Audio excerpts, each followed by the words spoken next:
présente Monsieur Le Sart de GFI, qui bonjour, fait le plaisir et l'honneur d'être là aujourd'hui, échanger avec vous sur le cloud computing et d'autres éléments autour de la consumérisation notamment. On va voir rapidement sa présentation avec lui. Comme à chaque conférence, vous êtes maintenant bien rodés. Ce sont des conférences interactives, Monsieur Le Sart me l'a redit, donc n'hésitez pas à poser des questions, échanger avec lui. Et puis, je vous souhaite à tous une bonne conférence. Je vous laisse la parole. Merci. À tout à l'heure pour un petit débrief. À tout à l'heure. Donc, rebonjour à tous. Donc, Julien Lessard, moi je suis de la société GFI et je suis le directeur du centre d'intégration et de transformation. Les termes un peu barbares, mais en gros, c'est tous les consultants qui font du cloud, qui font la sécurité, qui font la virtualisation, qui font du management pour le groupe GFI, dans les 7 pays. On met juste une petite carte d'identité de GFI rapidement pour essayer d'identifier quelle est la société, parce que c'est pas forcément, ça ne coûte pas de source. Donc on a à peu près 10 000 collaborateurs dans 7 pays, principalement en France. Il y a quasiment 10 000 personnes en France, donc on est plutôt en France. GFI, groupement français d'informatique. Hein. C'est moins joli quand on décortique, mais c'est bien une société française. On a 5 métiers différents. Le consulting pur et dur, donc fusion, acquisition d'entreprise, conduite du changement, management de place de marché ou ce genre de choses. De l'application services, du développement applicatif, pour toutes les bases que vous pouvez connaître, hein, les J2E et autres technologies. La partie infrastructure services qui va nous intéresser aujourd'hui, où se trouve l'offre de cloud computing, où se trouve la sécurité, où se trouve la virtualisation, le BIOD, la consumération et autres. Bonjour. Une partie sur les solutions d'entreprise, donc intégration de RP, qui est moins votre sujet. Et une partie software, on est le 6e éditeur français de logiciels. Bon, voilà un petit peu la cartographie de ce que fait GFI. Donc, groupe assez vaste avec pas mal d'assets sur les technologies et de développement et d'infrastructure. On a un fort partenariat avec OBS. Je ne sais pas si vous connaissez OBS, hein, c'est la branche business service d'Orange, ex-France Télécom, où en fait on va avoir notre hébergement de nos data centers chez OBS. Donc on a 2 data centers pour nous, mais on utilise surtout les data centers d'OBS. Au niveau des practices du groupe, donc qu'est-ce qu'une practice? C'est un sujet identifié, marketé, avec des porteurs et des équipes pour réaliser. Donc 6 practices, tout ce qui est autour de l'agilité, que ce soit dans le développement ou le déploiement d'applications, la business intelligence, tout ce qui est BI, reporting, décisionnel, la partie cloud computing, on va zoomer dessus, l'entreprise digitale. Donc, je crois que vous voyez, il y a une conférence avec une autre personne de GFI qui va parler de l'innovation et donc du digital. Aujourd'hui, les clients ne parlent plus de société de services, SS2I, hein, ce terme n'existe plus, on parle de SN, donc de société numérique. Société de services numérique. L'outsourcing, c'est l'infogérance, on n'en parlera pas, et une grosse partie sur le testing, les campagnes de test des applications avant d'être mises en production. Une société qui a 44 ans cette année. C'est vrai, il n'est pas... On va zoomer sur 2 sujets qui sont importants aujourd'hui sur le marché. C'est des sujets qui nous demandent les clients. J'ai voulu que cette presse soit plutôt que vous donner un état de l'art théorique, vous donner des principes, et ce que les clients nous demandent et ce qu'on déploie chez les clients. Donc vous avez vraiment la vision de ce qu'on a fait sur 2013, qu'on nous demande sur 2014 et 2015. Ça, vous voyez vraiment ce qui se passe sur le terrain et sur le marché. Donc on va parler de cloud computing, et on va parler d'un autre sujet qui est super important, c'est la consumérisation.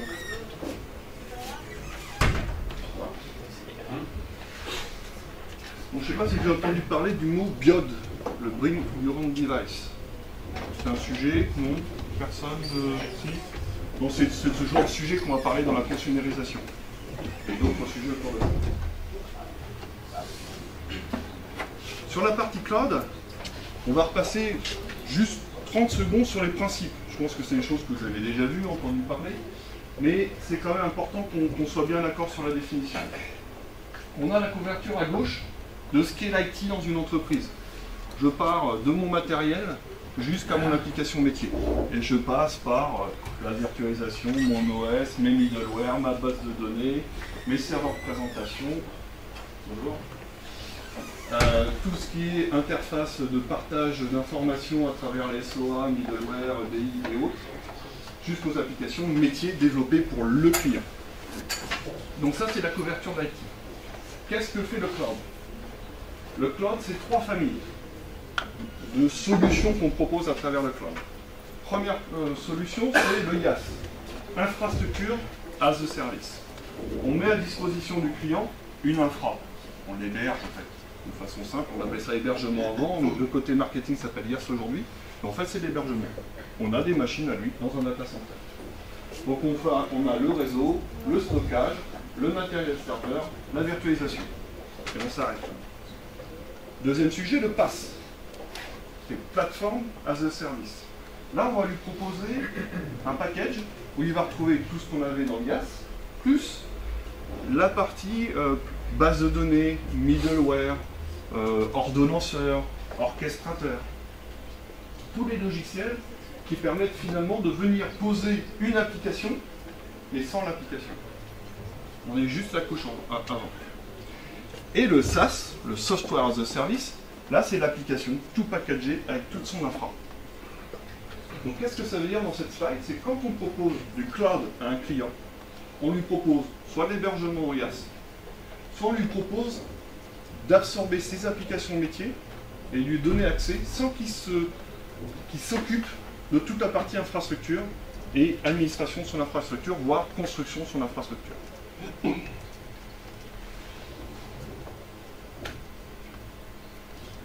Je vous ai mis quelques chiffres. Alors je suis désolé, après manger, les chiffres ça fait toujours un petit peu mal, mais il faut qu'on y passe quand même. Juste pour essayer de vous rendre compte de ce qui se passe sur le marché et quelle est la taille du marché. Est-ce que c'est un marché porteur ou pas? Bon, vous voyez tout de suite les courbes, vous voyez que c'est plutôt porteur. Donc le PAC, c'est Pierre Audouin Consulting, c'est une société qui fait des audits et qui sort des chiffres sur le marché pour pouvoir challenger un petit peu les stratégies et les visions des DSI. La partie du haut, on voit le marché de la transformation. Alors pourquoi je vous parle de transformation dans le cloud? Tout simplement, le cloud, c'est une des transformations de l'entreprise.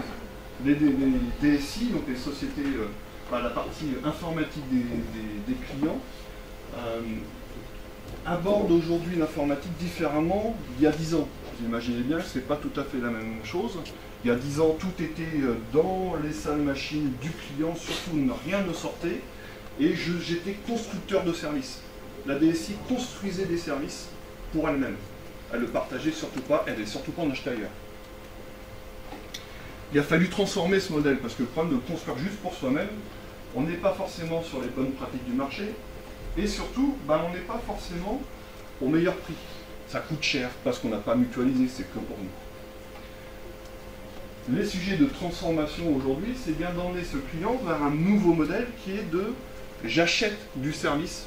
Vous connaissez tous Amazon pour provisionner de la VM ou ce genre de service. Vous connaissez Gmail qui provisionne aussi finalement de l'adresse email sur le web en cloud, dans le cloud ou en SaaS comme on veut. Tout ça c'est une transformation. Il faut que les clients intellectuellement aillent vers ce marché-là. Donc le marché de la transformation, ça veut dire de passer de ce que je suis aujourd'hui vers une autre étape, on voit qu'il est en constante intégration. En constante progression. Il y a trois courbes. Une courbe sur le conseil pur. Quand je dis conseil, c'est aider le client à se dire justement où est-ce que je vais aller dans 2 ans, dans 3 ans, dans 5 ans, un schéma directeur, par exemple. On a l'intégration. Donc là, c'est les personnes qui mettent en place, qui créent le cloud privé chez client ou chez un infogérant. Et la partie software, qui sont les logiciels qui tournent autour. On ne peut pas mettre en place ce genre de choses sans logiciel déjà pré-packagé, on ne développe pas tout de zéro, sinon c'est un petit peu compliqué. On parle de VMware, on parle de Microsoft, on parle de tous ces outils. La partie du bas des chiffres, c'est le marché du cloud, 1 million d'euros, toujours par rapport au PAC. Alors c'est le marché français, je ne l'ai pas mis, je suis désolé, mais c'est que le marché français ça.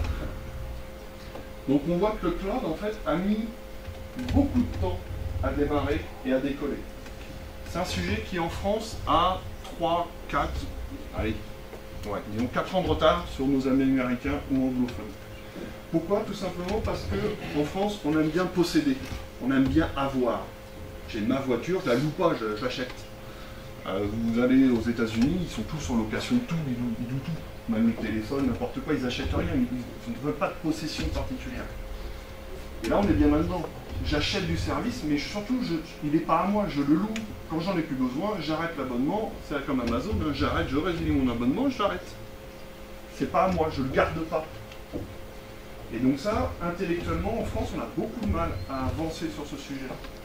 Ça décolle, donc les entreprises sont obligées, en termes de finances, d'y aller, parce que elles doivent optimiser leur budget. Et optimiser le budget, c'est mutualiser. Donc mutualiser, c'est chercher le service. Donc on voit qu'il y a une grosse augmentation. 3 courbes toujours, le cloud privé, le private cloud et le public. On fait juste une petite distinction des trois, bien sûr. Je vais commencer par le public.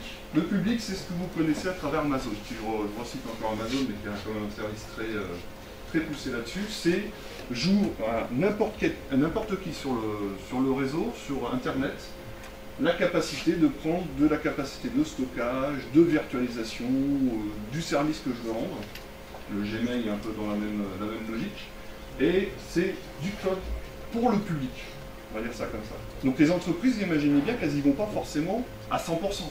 Une donnée de la BNP sur la liste des clients BNP avec le montant restant sur leur compte, vous imaginez bien qu'on ne va pas mettre ça dans un cloud public. En termes de sécurité, c'est un petit peu borderline. Donc il a fallu créer d'autres types de cloud. On va à l'extrême, le cloud privé. C'est le cloud que construit un client. Je prends la BNP, on peut parler de Total, on peut parler de la Société Générale. Tous ces clients-là qui ont construit un cloud, ils le construisent dans leur data center, chez eux, sur leur machine. Mais ils construisent pour leurs clients, qui sont leurs filiales métiers, une capacité de provisioning automatique, rapide, qu'on appelle le time to market, accélérer le provisionnement de machine, et ils le construisent chez eux. Le private cloud, le virtual private cloud, pardon, c'est de faire le mix entre les deux, c'est de se dire, ok, cette donnée n'est pas assez stratégique pour que je ne la stocke que chez moi, je peux l'externaliser, par contre, c'est dans un environnement cloisonné que pour moi.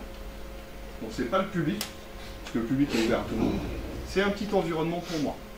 Et je mutualise, donc mon coût baisse.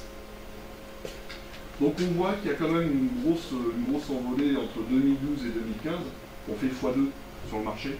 Donc c'est ces années-là, c'est-à-dire à partir de 2013 où ça a vraiment commencé à décoller, jusqu'à 2015, je dirais même certainement 2016-2017, où le marché du cloud va exploser. Après il va se stabiliser, c'est comme tous ces marchés de niche, il va arriver à une stabilisation, parce que les gens se sont équipés et que ça ne va pas continuer à exploser tous les jours. Donc c'est maintenant qu'il faut en faire. C'est le message.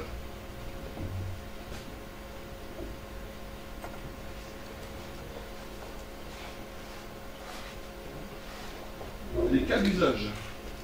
Donc on en a un petit peu parlé rapidement. Un sujet qui est très important chez nos clients, c'est de se dire, j'ai des data centers, donc c'est des mètres carrés, hein, avec de la clim, de l'électricité, des machines dans des racks, du réseau et tout ce qui va bien pour que ça tourne.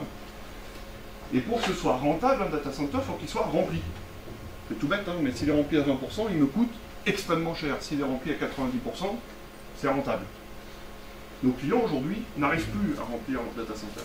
Soit ils le remplissent à ras-bord, ils sont obligés de construire des salles, et à un moment donné, la virtualisation est arrivée et a rationalisé l'espace. Sur une machine physique, je fais tourner 20 machines virtuelles, entre 20 et 30. Donc dans ce cas-là, il a du mètre carré à revendre, entre guillemets. Donc ils ont deux sujets. C'est là où on intervient sur la transformation du data center, c'est de se dire finalement ces mètres carrés, on va les rationaliser au maximum et on va les fermer. Aujourd'hui, les gros sujets qu'on a, nous, c'est comment je ferme mes data centers pour en avoir le moins possible, parce que ce qu'il y a le plus cher dans l'informatique aujourd'hui, c'est le prix du mètre carré. On peut se dire, tiens, c'est bizarre, c'est peut-être la machine, le service. Non, non, c'est le prix du mètre carré. Vous prenez un data center dans Paris, c'est juste pas possible. Donc France Télécom avait 17 data centers, dont 7 ou 8 dans Paris, et on va avoir plus que 3. Comment je fais pour passer 17 data centers dans 3 data centers, avec bien sûr un besoin qui explose, plus d'applications à gérer, beaucoup plus de volume à traiter. Donc là, c'est ce qu'on appelle les débordements de ressources. On va faire du bursting, donc c'est un terme que vous allez certainement retrouver dans le cloud, c'est de prendre une puissance dont j'ai besoin et d'aller la chercher à l'extérieur. Donc je prends chez moi, et quand j'ai plus de puissance, hop, il se clave à l'extérieur, il va chercher chez Amazon, chez GFI, dans OBS, n'importe où, il va le chercher pour câbler de la machine virtuelle, pour un environnement de développement ou autre, et le rendre quand il a fini.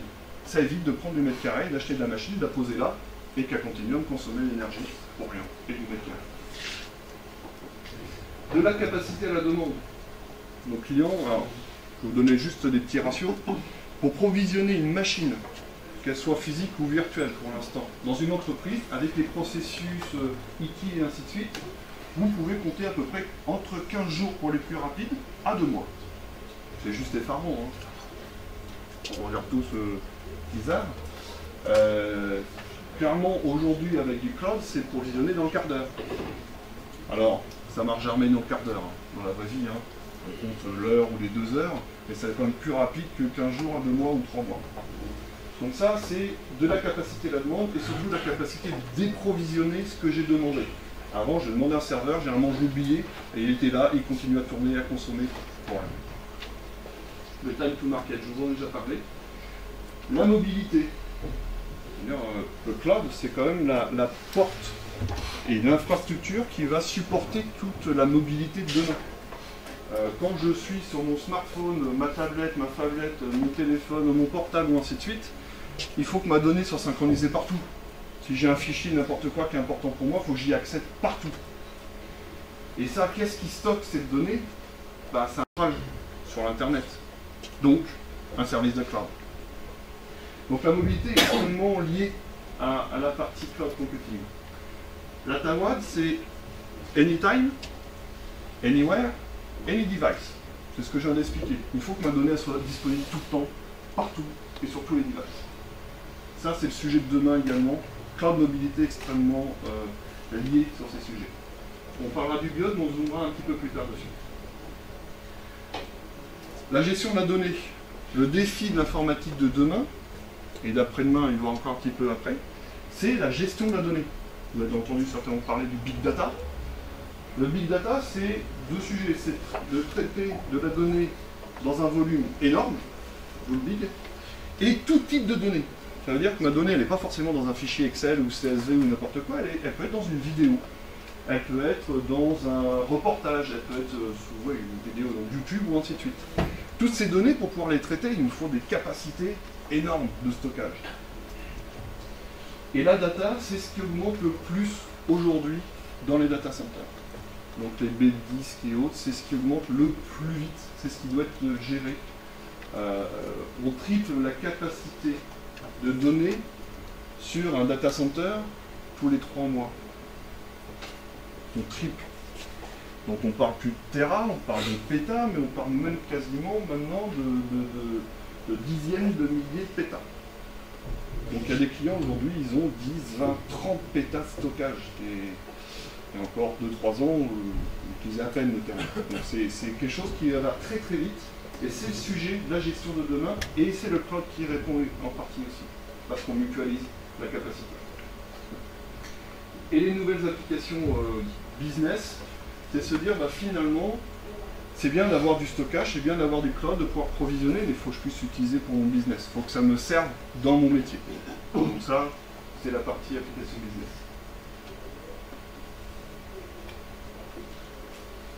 Alors juste notre positionnement rapidement là-dessus. Je ne vais pas vous expliquer les 4 parties, mais en gros, nous, notre position, c'est de pouvoir faire du cloud privé chez les clients. Donc on est capable de construire un cloud privé pour clients sur n'importe quelle technologie. Alors si on parle 30 secondes de technologie, parce que c'est certainement quelque chose qui vous intéresse, c'est quoi un cloud? C'est un catalogue de services. C'est je suis sur un portail à la à Amazon, on va encore les citer, à la Shop, à ce que vous voulez. Je fais mon marché, j'achète ce que je veux. Alors là, je ne vais pas acheter un ordinateur ou un téléphone, je vais acheter du service informatique et je vais commander du service informatique. Ce catalogue de services va après travailler avec un orchestrateur. Un orchestrateur, c'est un outil qui est capable de piloter tous les automatismes qu'il peut y avoir dans un système informatique. Il pilote l'hyperviseur de virtualisation, un VMware, un Microsoft, un Citrix dans certains cas. Il va piloter la virtualisation et le provisionnement du réseau virtuel, les VLAN, tout ce sujet de réseau. Et il va piloter le stockage virtuel également. Tout ce qui est provisionnement de LUN et provisionnement de stockage, et rattacher tout ça ensemble pour donner un environnement à l'utilisateur par rapport au service informatique qu'il aura commandé. En termes de technologie, les portails de services sont dans des outils qu'on appelle des outils d'ITSL, donc de gestion des services, ServiceNow, EasyVista, BMC, HP, CA, bon, il y en a autant qu'on veut sur le marché. Des orchestrateurs, vous avez deux outils réellement aujourd'hui qui sortent du lot, dont un principalement qui est l'outil d'HP qui s'appelle HPOO, Opération Orchestration. Donc ça c'est l'orchestrateur aujourd'hui le plus répandu parce qu'il a plus de 4000 connecteurs avec différentes technologies. Donc automatiquement il s'intègre avec tout ce qui existe, quasiment, j'exagère, mais pas loin. Et vous avez Microsoft avec SCO, donc System Center Orchestrator, qui lui aussi, chez Microsoft, permet de se connecter aux différents composants et de provisionner derrière le catalogue de services un environnement. Les stacks de virtualisation, bon, VMware, ça, je pense que vous en avez tous entendu parler. Microsoft avec la suite System Center dans son complet, ouais, complètement. Et on a également une autre technologie que nous utilisons pas mal, c'est Citrix, qui permet aussi un certain type de provisionnement de machines virtuelles, pas forcément que du serveur, mais également toutes les technologies VDI. On en parle juste après, et la virtualisation du poste de travail, puisque c'est aussi un sujet extrêmement important. Mais ces virtualisations de poste de travail, il faut qu'elles soient hébergées quelque part. Ah, alors, on tombe dans le cloud encore. Donc voilà rapidement sur le cloud, je ne sais pas si vous voulez que je rentre dans certains détails, vous me dites, posez des questions, surtout n'hésitez pas. Et il y a un sujet qui est transverse à tout ça, qui est super important et de plus en plus important, c'est la sécurité. Je donne accès à des données à peu près tout le monde. Avant c'était dans mon data center, dans 4 murs qui m'appartenaient. Donc je donnais accès à qui je voulais. Là maintenant c'est hébergé chez quelqu'un d'autre, dont je ne maîtrise pas la façon dont il gère les données et l'accès aux données. Donc je dois sécuriser ma donnée absolument. Donc la sécurité est un fort enjeu pour ces sujets-là et va être quelque chose qui va se développer dans les prochaines années. Donc on fait du cloud privé, du cloud public à travers les offres OBS et du private cloud, virtual cloud, quand le client veut, pas tout à fait chez lui, un petit peu chez nous, mais quand même cloisonné.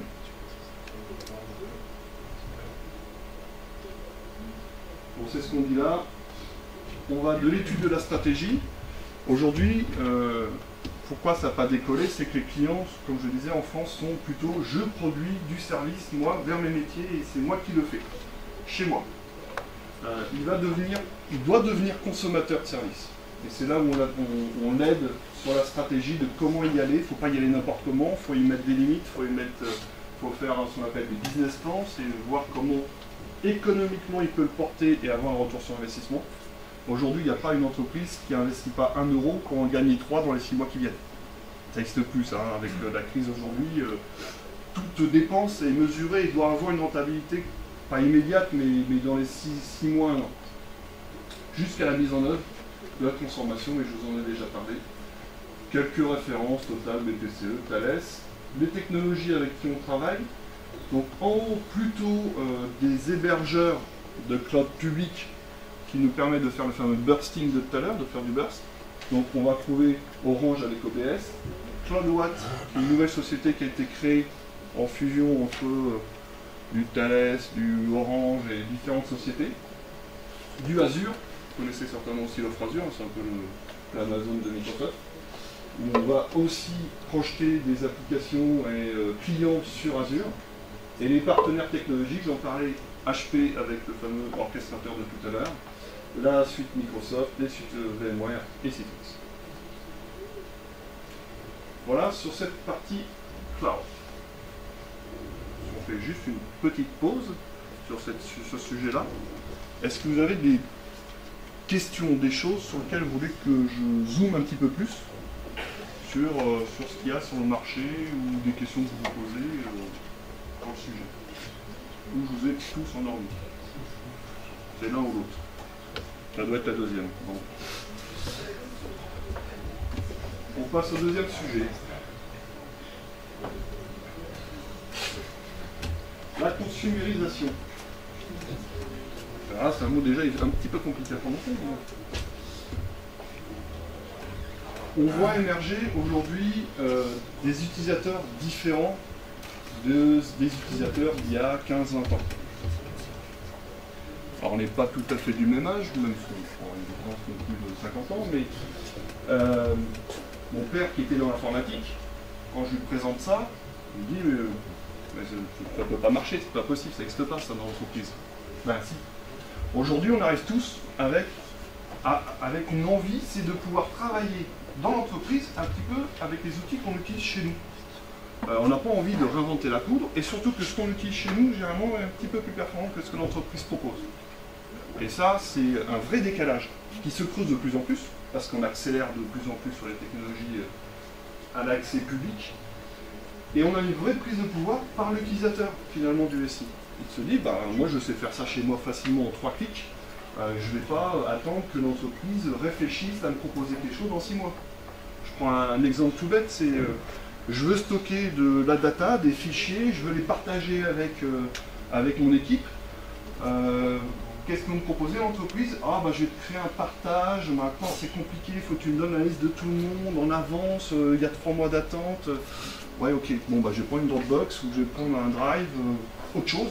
Ça va me prendre 5 minutes et ça va fonctionner. Aujourd'hui c'est ça, les DSI sont confrontés à ça. Ils se disent mais comment je peux répondre aussi vite que ce qui se passe sur le marché pour des utilisateurs qui savent tous les jours. Deuxième sujet, c'est l'explosion du collaboratif. Les réseaux sociaux, alors maintenant on a même des réseaux sociaux d'entreprise. Chez Microsoft on a Yammer par exemple, donc on utilise ça chez GFI. On a un Facebook, entre guillemets, d'entreprise. On peut échanger entre nous sur des sujets, il y a un mur, bon, ainsi de suite. On ne poste pas les photos de vacances, vous l'imaginez bien, mais on peut échanger dans les différents pays sur des sujets qui nous intéressent. Exigence de connectivité.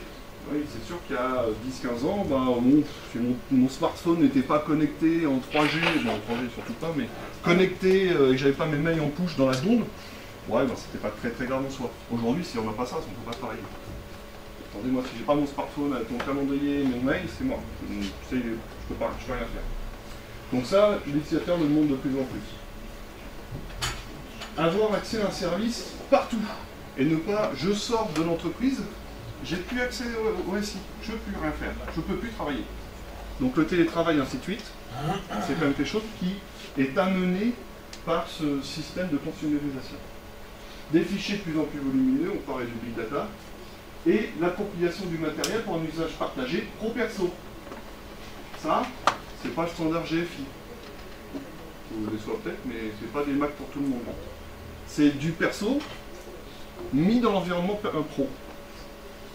Donc chez GFI, on peut venir avec n'importe quelle machine, on se connecte au SI et on a accès à tout le SI.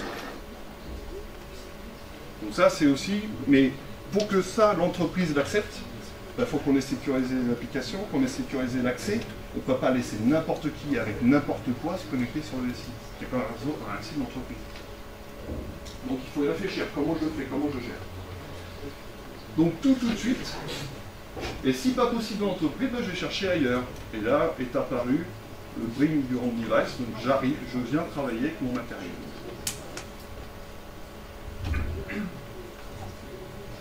Alors les conséquences pour les DSI, changement de business model, je ne vais pas rentrer dans ce détail-là, développement rapide de services, je parlais tout à l'heure, oui. Une question. Et aujourd'hui, en fait, est-ce qu'il y a des entreprises qui utilisent cette consumérisation, à savoir mettre toutes les applications chez vous et les mettre disponibles à n'importe quel poste? Alors, toutes, ça arrivera, je pense, jamais. Parce qu'il y a des applications qui sont trop stratégiques, avec des données trop stratégiques qui ne peuvent pas être exportées ailleurs. Mais si on prend un client comme la BNP ou Total, on a 40 à 50% de leurs applications qui sont hébergées chez nous à travers ce genre de service. Donc ça commence à grossir. Tout, on n'y arrivera, je pense, jamais. Mais c'est le train. On va vers ça. On va vers l'hébergement des applications des entreprises à travers tout ce système-là. Donc développement rapide de service, je parlais tout à l'heure. Si j'ai pas mon système de partage de fichiers, je vais aller prendre un drive ailleurs. C'est quand même dommage. Chez GFI, par exemple, on utilise Office 365. Je ne sais pas si vous connaissez cette offre-là. C'est en gros, c'est Outlook, Excel, Word, ainsi de suite, sur le net. Donc j'y accède directement, sans avoir à installer ça sur mon poste.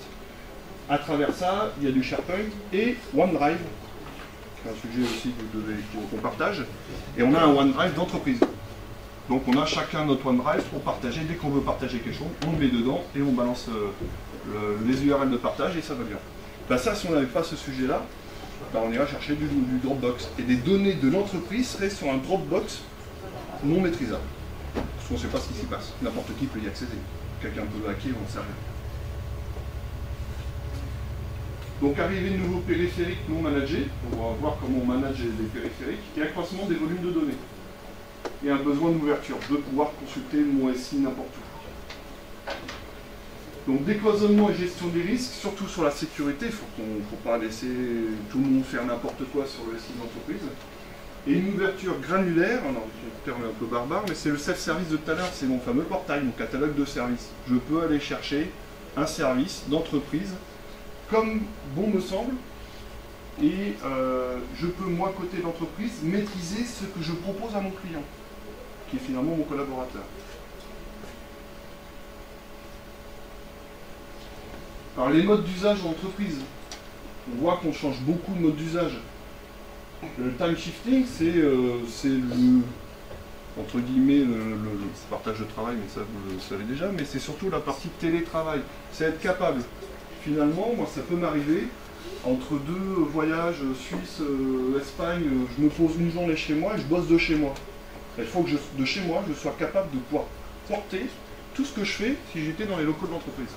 Si je ne peux pas faire ça, ça veut dire que je ne peux pas bosser de chez moi, donc je suis obligé d'aller à l'entreprise. De plus en plus, les entreprises proposent du télétravail, la capacité de travailler de chez soi au maximum, parce que ça fait moins de mètres carrés, on revient toujours à ces sujets-là, et ça permet d'être plus efficace. On ne se tape pas les 2 heures de bouchon le matin, les 2 heures le soir, et finalement on fait une plage de travail qui est quasiment plus élevée que si on était dans les locaux de l'entreprise. Donc ça c'est pareil, c'est une nouvelle façon de travailler, il faut que tout soit à disposition. On revient au cloud. Une productivité accrue, j'en ai parlé, et l'autonomie des usages. Aujourd'hui, on vient de plus en plus travailler avec des devices différents de l'ordinateur portable proposé par la société. Alors, GFI m'a proposé un ordinateur portable, il est arrivé dans une pochette, je l'ai posé dans le coin du bureau, il a dit depuis 3 ans, il n'a pas bougé. D'autres arrivent avec des tablettes, soit bosser avec des tablettes. C'est dit, moi, la tablette, ça me suffit. Une surface, un petit clavier, petit écran à la rigueur pour 2-3 documents, ça me suffit pour bosser. Très bien. Ça, il faut pouvoir l'utiliser. Il faut savoir, est-ce que le SI, est-ce que mes applis d'entreprise, je peux l'utiliser à partir de ma tablette, de ma surface, de mon iPad, de n'importe quoi. Le taux de remplacement des PC. On remplace de moins en moins les PC, parce qu'en fait, il y a de moins en moins de demandes. C'est pour ça que le nombre du PC, vous voyez les prix s'écraser, parce qu'en fait, le sujet est en train de totalement disparaître en termes de vente. On a aussi la gestion des populations VIP. Dans les entreprises, vous allez toujours avoir un petit périmètre de personnes qui sont des managers, des directeurs, qui vont pas vouloir faire comme les autres. Alors il n'y a pas que les managers qui ne veulent pas faire comme les autres, il y a aussi les experts. Les consultants disent, voilà, moi je suis un consultant sur la virtualisation. Si sur mon poste de travail, j'ai pas 16 Go de RAM, je peux rien faire. Parce que je ne peux pas faire tourner 3-4 VM en même temps, donc je fais rien. Ah oui, mais bon, le poste classique, c'est 4 Go. Ah, comment je fais? Donc il me faut des machines différentes. Et au lieu que l'entreprise se dise, j'ai 50 000 modèles, c'est ok, va acheter ce dont tu as besoin, on te le met dans du bring on your own device, et après on te rembourse bien sûr, parce qu'on est bien qu'il n'a pas payé son coût de travail, et il va avoir ce qu'il lui faut pour travailler. Et ça c'est super important aussi. Il faut répondre à ça. Et quand on se rend compte finalement de l'usage, on a un usage qui est plutôt classique. Si on monitore ce que quelqu'un fait toute la journée sur son poste de travail, alors il va utiliser 2-3 outils spécifiques, mais il va faire surtout de l'internet, du mail, et tout ce qui est social et autour des médias. C'est ce qu'il utilise le plus, c'est ce qu'on utilise le plus tous. Que ce soit le smartphone, le téléphone, la tablette et l'ordinateur, on n'utilise quasiment que ça. Donc essentiellement la consommation de la donnée, c'est pour ça qu'elle explose autant, et l'information et la communication instantanée. Donc le ATAWAD de tout à l'heure, Anytime, Anywhere, Any Device. L'objectif pour une entreprise, c'est de se dire, ok, j'ai développé une application, une apps, si on veut parler mobile, et je vais la balancer sur différents supports. Chez GFI, par exemple, on a une solution qui s'appelle Company Hub, où en fait, c'est une apps qui est sur n'importe quel store, où on peut en fait mettre toutes les adresses email, tous les SharePoint, tous les outils de partage, tous les réseaux sociaux que l'on a, tous les comptes qu'on a à droite à gauche, et tout c'est centralisé dans un seul hub pour tout contrôler d'une seule vision, sans avoir à aller ouvrir 50 outils ou 50 applications.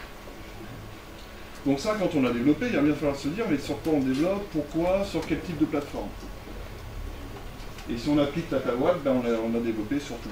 Il est disponible sur n'importe quelle plateforme, que ce soit le store d'un MacBook, que ce soit du Windows Phone, de l'iOS, de l'Android, on le trouve n'importe où. Le MDM, Mobile Device Management.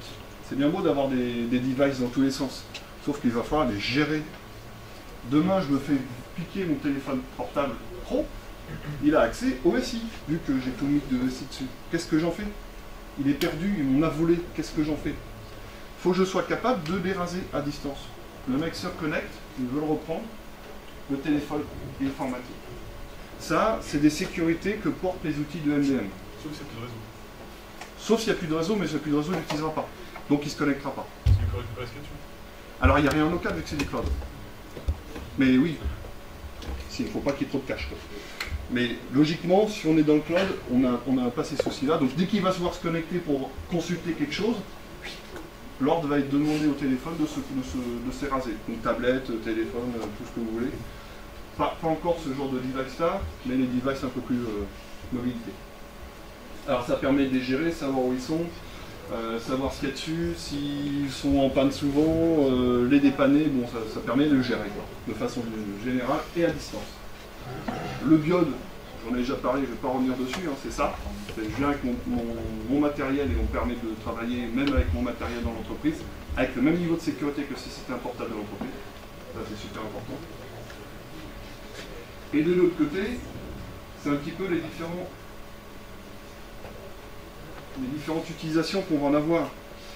Je suis sur mon poste de travail et je veux utiliser un service. Donc soit j'utilise ce qu'on appelle du app container, c'est une application qu'on trouve dans n'importe quel store, où là je prends l'app, je l'installe, et cette app-là va chercher du service et le rapatrie au moment où je le demande. Le VDI, qui est en fait un mécanisme de virtualisation du poste de travail. On revient en fait au début de l'informatique où on avait des grandes machines qui utilisaient des salles grandes comme ça, des centraux, auxquels on se connectait avec des petits terminaux qui n'avaient aucune intelligence, aucune puissance, qui venaient consulter l'organe central, l'ordinateur central.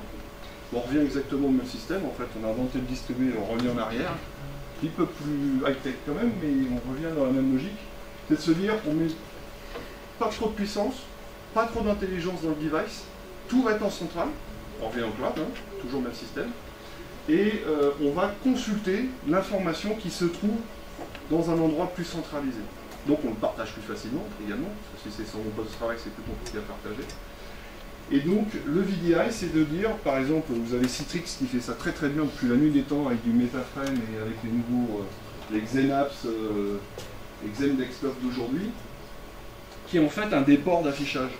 Il vous déporte l'affichage sur un environnement, un bureau d'un poste de travail. Vous avez l'impression d'être dans un bureau, sauf que le bureau il tourne sur le serveur. Et comme ça, on est capable de rationaliser. Quand je déploie une application, bah, je la déploie une fois sur le serveur, pas 200 fois parce que j'ai 200 postes de travail. Quand je veux passer un patch, même topo, c'est quand même beaucoup plus facile à manager, ça coûte moins cher à manager et l'utilisateur a le même résultat. On a des applis aujourd'hui, la personne qui gère la virtualisation de la mobilité a développé des applications où sur l'iPad, on a un bureau Windows, le bureau classique GFI, avec le profil qui descend, tout qui descend, sur l'iPad. On fait 10 pouces, c'est pas le plus pratique, mais c'est la capacité de le faire. Aujourd'hui, on a tout ce qu'il faut pour le faire très facilement. La data synchronisation, donc là on parle bien des Dropbox ou ce système-là, j'ai des données en local, je veux la mettre dans un organe central, donc je la synchronise. Et la partie Enterprise Mail, où là on a l'Office 365 qui nous permet d'avoir quand même un partage d'informations à partir de nos mails. Oui. Oui. Ah oui, d'ailleurs je n'en ai pas parlé d'abord. En termes de confidentialité, c'est comment tu... Alors, Yammer dans l'entreprise est à peu près aussi bien sécurisé que l'Outlook, parce qu'en fait, ce n'est qu'un module de plus de la suite Microsoft. Donc, en termes de confidentialité, il y a deux sujets. Il y a un sujet confidentialité, connexion immédiate. Je suis en HTTPS, j'ai un login, un mot de passe, donc je suis dans un environnement plus ou moins sécurisé. Après, il y a une deuxième question qui arrive derrière, c'est de se dire, je suis une société française, je prends la ministère par exemple, c'est assez d'actualité. Je ne vais jamais utiliser Yammer dans le cloud. Pourquoi? Parce que ça va stocker dans un data center américain. Et derrière apparaît un sujet, le Patriot Act. Je ne sais pas si vous avez entendu parler de ce sujet. Après le 11 septembre, là, les Twin Towers qui sont tombés, le FBI a demandé accès à toutes les informations de tous les data centers de sociétés américaines, qui sont juridiquement américaines. Donc on appelle ça Patriot Act, ils ont appelé ça Patriot Act, c'est très américain comme ça. Vous imaginez bien qu'un ministère français va juste jamais mettre ses données stratégiques dans un data center américain. Alors en France on a à peu près le même système, on ne market pas, mais la clinique fait à peu près la même chose. Donc la confidentialité, elle a cette limite-là, de dire je l'héberge quelque part, je ne sais pas où, parce que le principe du code c'est quand même de se dire je ne sais pas où est la donnée. C'est un peu comme je suis sur internet, je me connecte sur un URL, je ne sais pas où est le serveur, par ailleurs je m'en fous, mais je ne le sais pas.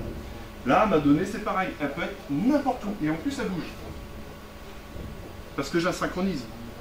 Parce que bien sûr, j'ai pas qu'un data center qui a la donnée, je la synchronise sur un deuxième. Si le premier crame, il faut que je puisse avoir ma donnée toujours disponible. Donc elle tourne en permanence. Donc je ne sais jamais où elle est. Et donc là, ça met des limites de confidentialité. Et donc la sécurité est de plus en plus importante.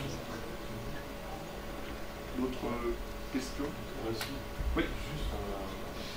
Juste par rapport au Bring Your Own Device, ça ne crée pas des problèmes pour l'administrateur réseau de sécurité de parc informatique,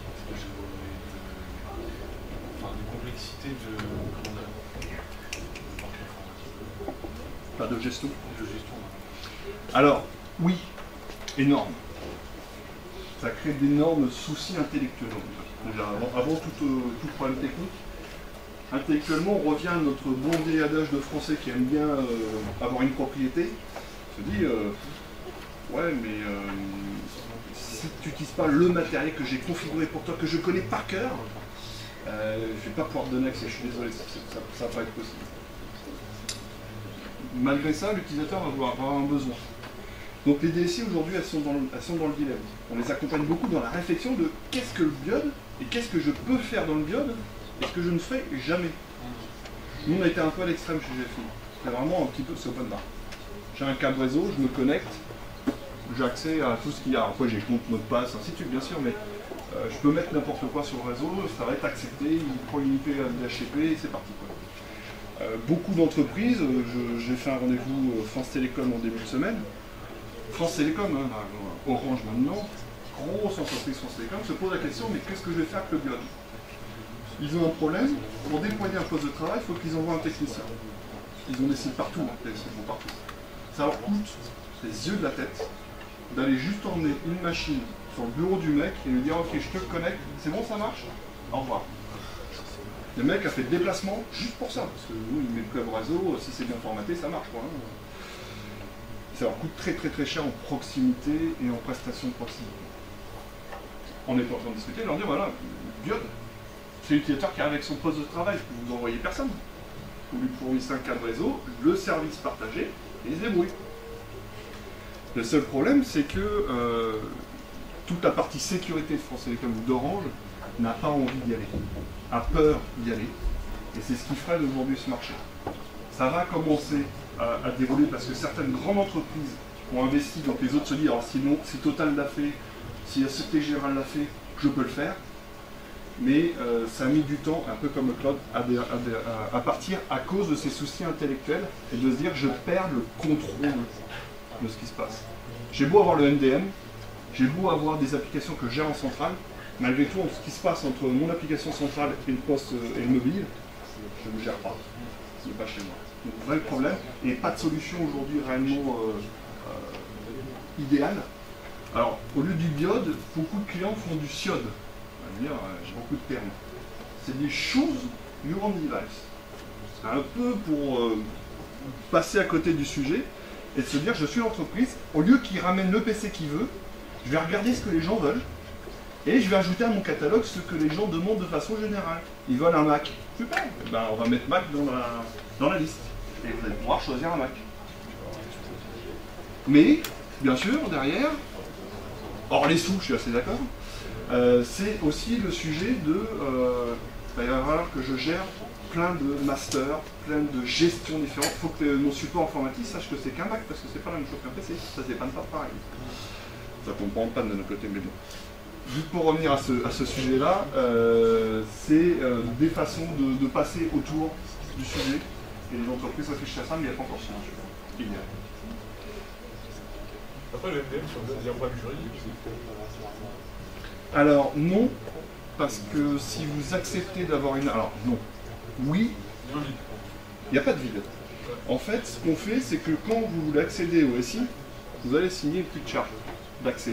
J'autorise mon mobile à être géolocalisé, c'est le sujet, et de pouvoir être dans une base de gestion. Donc si vous voulez accéder au SI, il faut signer la charte. Et donc il n'y a plus de vide juridique, parce que vous avez accepté d'être géré. Après, ce qu'on peut ne pas accepter, ce qui est décorrélé dans ces chartes, c'est la géolocalisation, oui, non. On peut dire non, je ne veux pas être géolocalisé, ça va, je suis grand, je sais travailler, si je suis chez moi ou pas chez moi, je m'en fous, tu attends un résultat de ma part, donc tu auras un résultat, tu n'as pas à me cliquer sur l'endroit où je me trouve. Donc c'est la seule chose qu'on peut jouer, on va dire, sur la charte. Par contre, si on accède aussi, bien sûr, on s'engage quand même à avoir une déontologie, de ne pas diffuser les documents sur le net, n'importe où. Donc c'est là où en fait la CNIL, avec cette signature, ne peut pas embêter les entreprises.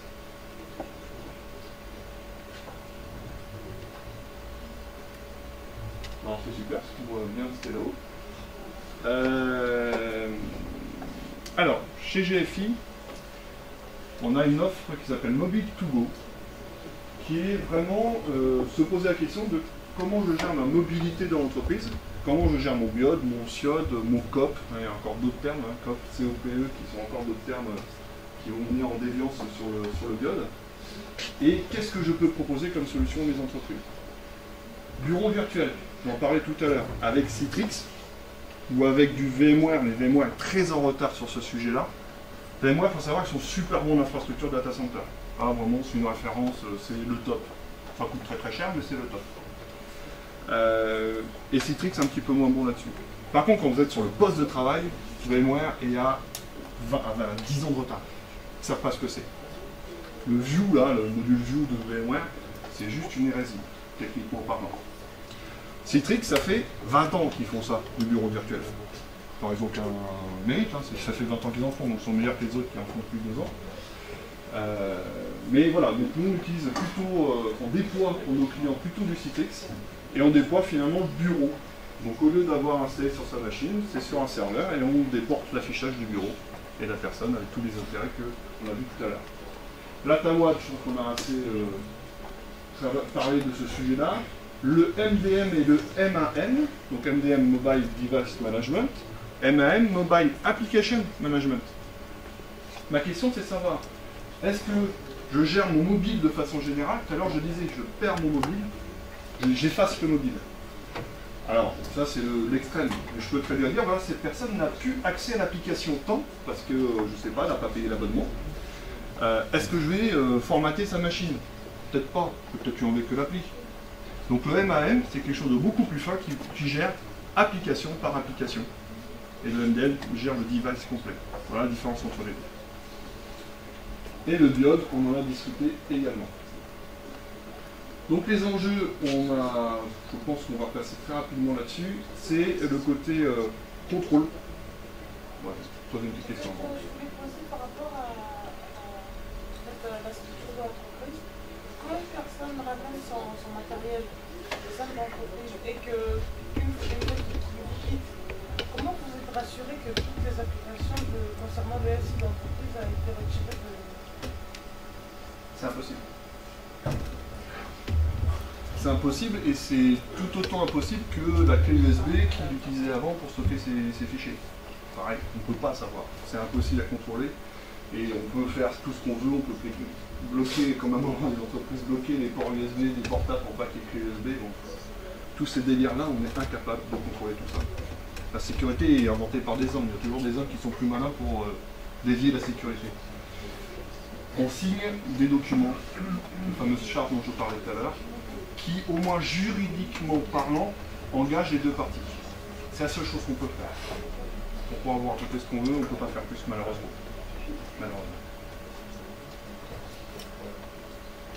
Donc le collaboratif, la communication en temps réel, aujourd'hui, le nombre de mails qui est échangé diminue de façon drastique. Parce qu'on utilise tous un petit outil de messagerie instantanée. Pour échanger, j'ai une question. Au lieu d'appeler ou d'envoyer un mail comme on faisait pendant un moment, maintenant on utilise le petit outil d'entreprise. Donc tous maintenant on a un outil, nous c'est Link, c'est l'outil de Microsoft pour faire le grand frère de Feu Messenger. Et on permet d'échanger finalement directement l'information, de l'avoir en temps réel. Ça, cette communication-là, elle a diminué le volume de mails. Moi je donne juste un exemple, il y a 3-4 ans, je recevais, allez, côté pro, 300-400 mails par jour. Je ne reçois plus qu'une cinquantaine. Donc déjà, à traiter, c'est vachement mieux, parce que 400, je ne les traitais pas, bien sûr. Je mettais dans des petites boîtes, et quand j'avais le temps, je regardais les petites boîtes. Là, maintenant, on arrive à être un petit peu plus... avoir une information pertinente dans le mail. Avant, on mettait tout dans le mail, on balançait tout dans les mails, c'est je te forward ça, je te forward ça. Tiens, tu me liras la date, machin. Au bout de la journée, c'est pas possible.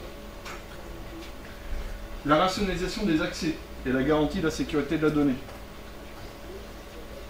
Le fait de pouvoir normaliser et formater les points d'accès à mon SI, ça me permet de mettre des sécurités qui sont normalement infranchissables. Si je laisse accès dans tous les sens, c'est impossible à maîtriser. Si je réduis les fenêtres de connexion, je maîtrise mes fenêtres de connexion. Pareil, ce n'est pas encore parfait. Il y a encore des sujets derrière. Donc l'intérêt pour le client, la productivité, c'est-à-dire que ces collaborateurs, s'ils se sentent bien avec leur matériel, s'ils se sentent bien avec leur service, s'ils ont ce qu'il faut pour travailler, ils produisent mieux. C'est bizarre, hein. Et plus. Il y a encore beaucoup d'entreprises qui n'ont pas compris ça. Donc on les emmène à réfléchir sur cette logique-là, c'est la productivité, c'est finalement laisser beaucoup plus de liberté à son collaborateur, c'est comme ça qu'il travaillera mieux. La flexibilité, donc on va parler du time shifting, télétravail, l'économie en espace dans les bureaux, réactivité, donc pouvoir répondre à un client rapidement sur son besoin, la satisfaction. Il faut savoir que les entreprises aujourd'hui mesurent la satisfaction de leurs collaborateurs sur le système d'information. Pourquoi? Parce que c'est des fois des causes de départ. Le mec dit, ok, l'entreprise, je ne peux pas rester parce que je n'ai pas ce qu'il faut pour bosser. C'est pas possible. Je vais aller à côté parce qu'ils ne payent pas forcément beaucoup plus cher, je peux quand même. Mais surtout, j'ai ce qu'il faut pour bosser. C'est quand même vachement plus agréable. Et on a maintenant des enquêtes là-dessus. Les clients veulent savoir la satisfaction pour ne pas perdre des talents. Ça, c'est super important également. La mobilité, on en a parlé. Et c'est mon dernier slide, vous allez pouvoir souffler. Et moi aussi. l'offre de GFI. Donc en fait, on va pouvoir, à partir de n'importe quel type de device, les smartphones, tablettes, que ce soit l'Android, ce que vous voulez, les PC de façon générale avec les MacBooks, avoir un point d'entrée unique. On se connecte que par un seul type de point d'entrée. Ça, c'est important parce qu'on le sécurise. Et on garantit que celui-ci, il est le plus inviolable possible. Derrière, je vais pouvoir faire tous ces services-là. Mon mail, mon calendrier d'entreprise. Donc ça, rien de transcendantal. Le Mobile Management et Device Application, donc MDM, MAM. Le store. Aujourd'hui,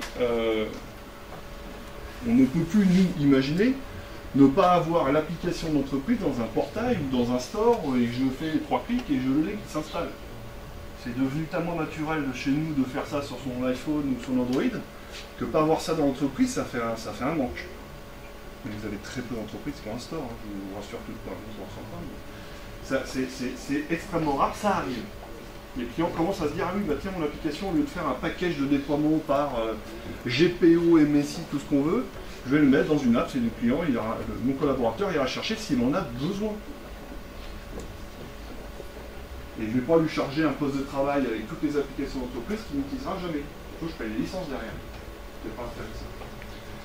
La partie application SaaS, la capacité d'avoir mes applications sur directement l'accès Internet. La synchro de données, on en a parlé. Les applications métiers, ce qui est super important, c'est que là, on parle depuis tout à l'heure du cloud. C'est des applications qui sont très partagées. C'est la messagerie, c'est la discussion instantanée, c'est le partage de fichiers, c'est du calendrier, du partage, de la gestion de projet qui peut être partagée. Mais c'est des applications publiques, grand public, ou entreprises.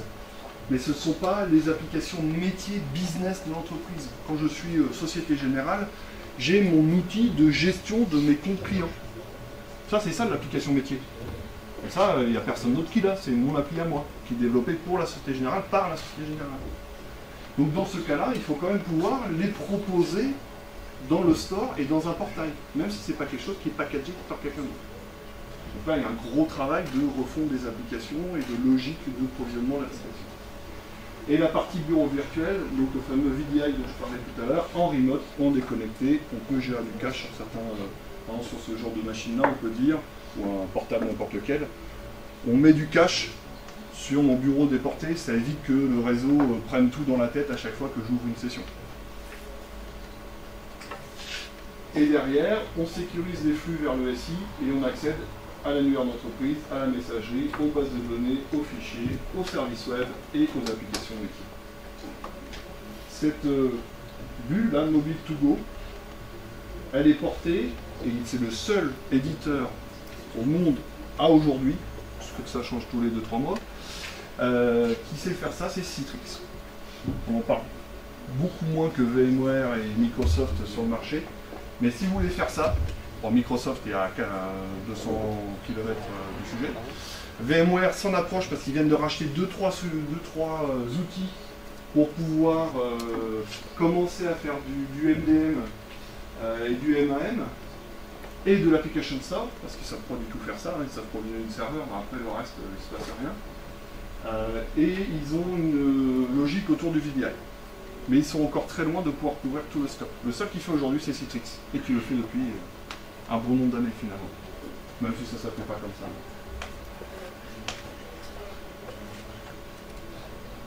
J'en ai fini. Est-ce que vous avez des questions sur ce que je viens de présenter? Oui. On va savoir ce que le micro VPN.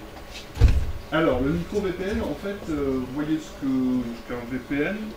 Donc, le micro VPN, en fait, c'est de pouvoir, à travers l'application et mon mobile, de créer une connexion qui n'est pas un VPN avec des certificats et autres, juste le temps que j'utilise l'application et se referme après avec l'application.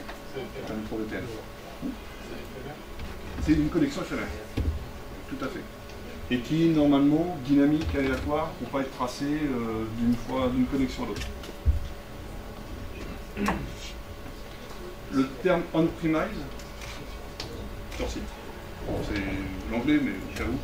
On fait la différence, hein, SaaS ou cloud, on-premise. C'est les deux opposés.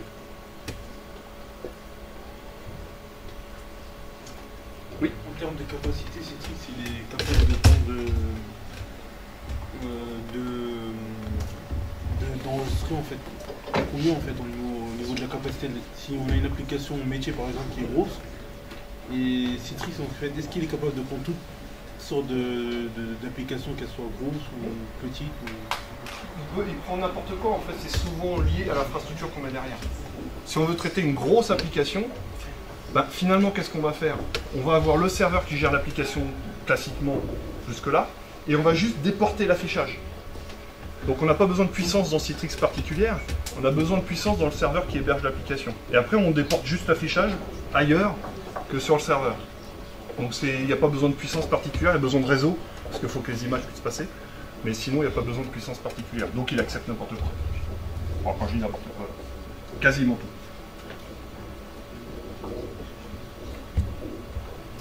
Donc, je vous ai bien endormi quand même. Hein. Pas d'autres questions, même sur le cloud, ou d'autres choses qui vous passent dans la tête par rapport au sujet qu'on a pu traiter là, ou sur GFI, tant que je suis là. Bon, soit je vous ai endormi, soit c'était très clair. Ah, je préfère, c'est plus long. Ça me rassure un petit peu.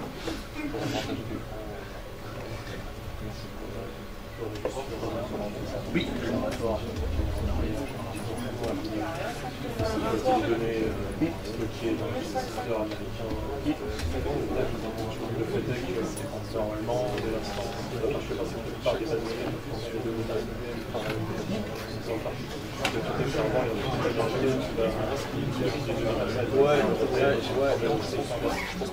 Alors, oui, mais il y a beaucoup de passe droit. Et aujourd'hui, on a eu le cas d'un de nos clients qui est Orange. Justement, alors le problème c'est que dans l'entreprise on est obligé de segmenter les deux. Donc c'est des tables différentes, d'une certaine manière. Exactement. Donc oui, on se disait qu'à la base des sauvegardés, ils n'ont pas accédé à la base. Ils n'accèdent pas à la table personnelle. C'est comme les mails. Dans votre boîte mail, si vous avez des mails perso, on a le droit d'ouvrir la boîte, on n'a pas le droit de les lire. Par contre, tous les autres, on peut les regarder. C'est là le temps. Donc il y a des petits guides sur ce sujet. Bon, ils sont malins les Américains. Ils sont chiants, mais ils sont fermés.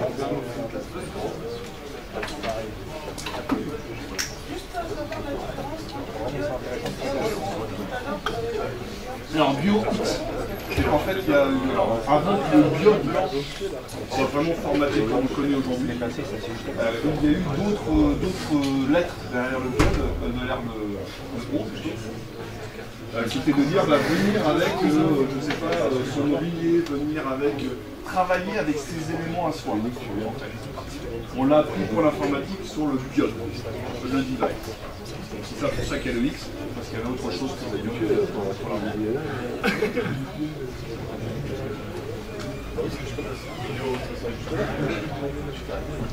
Plus de questions?